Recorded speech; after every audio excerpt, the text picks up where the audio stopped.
कपकपा देने वाली खामोशी और मीलों तक फैला हुआ तपता हुआ रेगिस्तान, जहां हर कदम पर मौत आपका इस्तकबाल करने के लिए तैयार खड़ी हो। क्या आप कल्पना कर सकते हैं एक ऐसे जहन्नुम की जहां पीने के लिए पानी की एक बूंद तक मैसर न हो और सर पर आग बरसाता सूरज आपकी रगों से खून खुश्क करने पर तुला हो। आज की यह डॉक्यूमेंट्री कहानी एक ऐसे ही बदकिस्मत इंसान की है जिसने सऊदी अरब के इस खतरनाक सहारा रूब अल खाली के सीने पर अपनी जिंदगी की सबसे खौफनाक जंग लड़ी। यह कहानी है मनीष की, एक सीधा साधा चरवाहा जो अपनी किस्मत बदलने के लिए इस रेगिस्तान में आया था।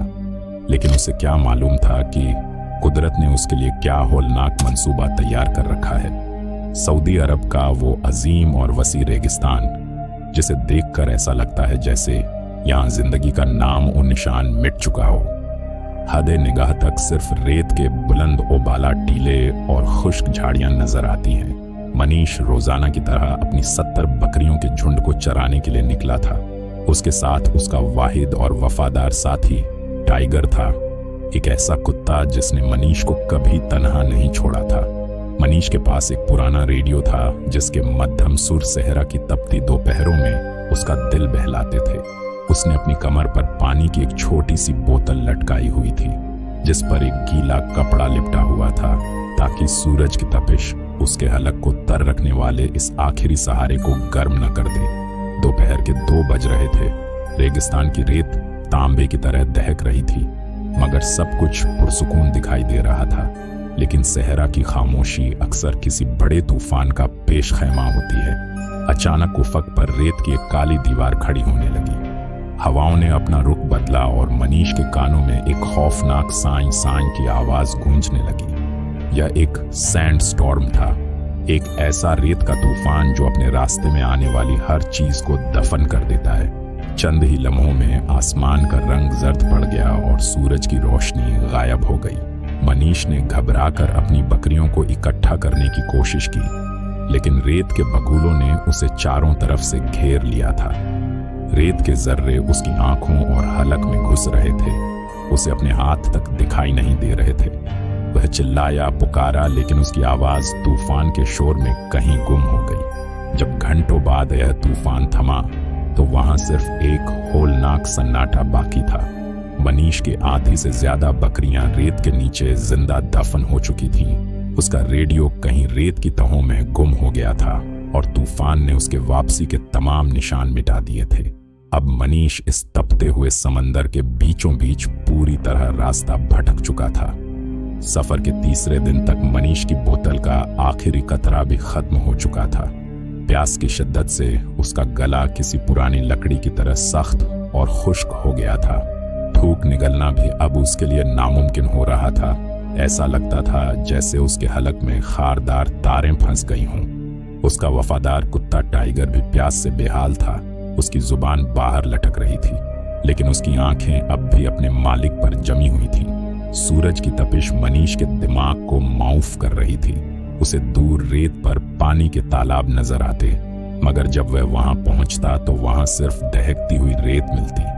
7वें दिन भूख और प्यास ने उसे एक ऐसे मुकाम पर पहुंचा दिया जहां जिंदगी और मौत की लकीर मिट जाती है।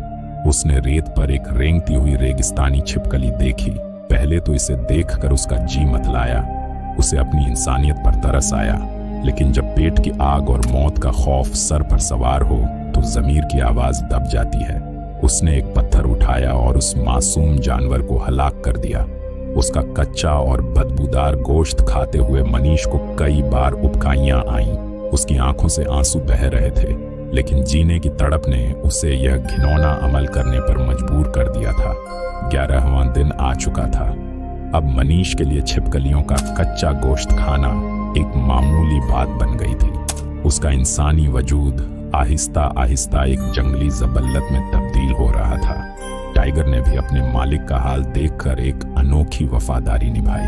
वह पूरा दिन रेत खोदकर छिपकलियां निकालता और उन्हें अपने दांतों में दबाकर मनीष के पास लाता। यह मंजर जितना दर्दनाक था उतना ही इंसानियत और जानवर की इस अजीम दोस्ती की मिसाल भी था। मनीष का जिस्म अब अंदर से खोखला हो रहा था। उसके गाल पिचक गए थे, आंखें गड्ढों में धंस चुकी थीं और उसके पेट की हड्डियां साफ तौर पर गिनी जा सकती थीं। उसकी हिम्मत जवाब दे रही थी, लेकिन शायद कुदरत को अभी उसका तमाशा और देखना था। 15वें दिन की रात आसमान पर काले बादल छाए और एक हल्की सी बूंदाबांदी हुई। मनीष ने दीवानावार अपना फटा हुआ कपड़ा रेत पर बिछाया ताकि वह चंद बूंदें पानी जमा कर सके। उस रात उस बारिश ने उनके जिस्मों में थोड़ी सी जान डाली, लेकिन मंजिल अभी कोसों दूर थी। 19वें दिन मनीष की जिस्मानी ताकत ने मुकम्मल तौर पर जवाब दे दिया। वह तपती हुई रेत पर किसी लाश की तरह गिर पड़ा था। उसके पैरों के छाले फटकर खून आलूदा हो चुके थे। उसके कपड़े चीथड़े बनकर उसके नाहूफ जिस्म से लटक रहे थे। उसने आसमान की तरफ देखा। उसकी आंखों में अब उदासी भी नहीं थी, सिर्फ एक खालीपन था। टाइगर ने अपने मालिक को हिलाया, उसे चाटा, उसके गिर्द चक्कर लगाए, लेकिन मनीष की आंखें मूंदती जा रही थीं। टाइगर समझ गया कि अब उसका मालिक नहीं बचेगा। वह वफादार कुत्ता अपनी आखिरी हिम्मत जमा करके इस तपते हुए जहन्नुम में एक सिमत की तरफ भागने लगा। वह मीलों तक दौड़ता रहा। उसके पैरों की तपिश और प्यास ने उसे अधमरा कर दिया था, लेकिन उसकी जबल्लत उसे किसी इंसानी बस्ती की तरफ ले जा रही थी। 20वें दिन की सुबह टाइगर को दूर उफक पर एक फौजी अड्डा नजर आया। वह अपनी आखिरी सांसों पर लड़खड़ाता हुआ वहां पहुंचा और फौजियों के सामने जाकर दर्दनाक अंदाज में चीखने लगा। हुआ वहां पहुंचा और फौजियों के सामने जाकर दर्दनाक अंदाज में चीखने लगा। फौजियों को पहले तो यह एक आवारा कुत्ता लगा, लेकिन टाइगर की बेचैनी और उसकी आंखों के दर्द ने उन्हें कुछ गलत होने का एहसास दिलाया। उन्होंने अपनी जीप निकाली और टाइगर के पीछे चल दिए। टाइगर उन्हें उसी जगह ले गया जहां मनीष मौत की आगोश में जा चुका था। जब फौजियों ने मनीष को देखा तो उनके रोंगटे खड़े हो गए। वह एक चलता फिरता कंकाल था जिसकी दाढ़ी और बाल खौफनाक हद तक बढ़ चुके थे और उसका पूरा जिस्म रेत से अटा हुआ था। उन्होंने फौरन उसे तिब्बी इमदाद दी और उसे इस जहन्नुम से निकालकर अस्पताल मुंतकिल किया। मनीष तो बच गया, लेकिन वो 20 दिन उसकी रूह पर एक ऐसा जख्म छोड़ गए जो कभी नहीं भरेगा। यह कहानी हमें सिखाती है कि इंसानी हिम्मत की कोई इंतहा नहीं होती और एक वफादार साथी आपको मौत के जबड़े से भी निकाल सकता है। मनीष के उस वफादार टाइगर ने साबित कर दिया कि जानवरों में भी वो एहसास होता है जो इंसानों में अक्सर मिट जाता है। आज भी जब मनीष अपनी हड्डियों की तरफ देखता है, उसे वो रेगिस्तान, वो छिपकलियां और वो रेत का तूफान याद आ जाता है। क्या आप मनीष और उसके टाइगर की इस बेमिसाल हिम्मत को सराहते हैं? हमें अपनी राय कमेंट्स में जरूर दें और ऐसी ही रोंगटे खड़े कर देने वाली डॉक्यूमेंट्री कहानियों के लिए हमारे चैनल प्राइम पिक्चर को सब्सक्राइब करें।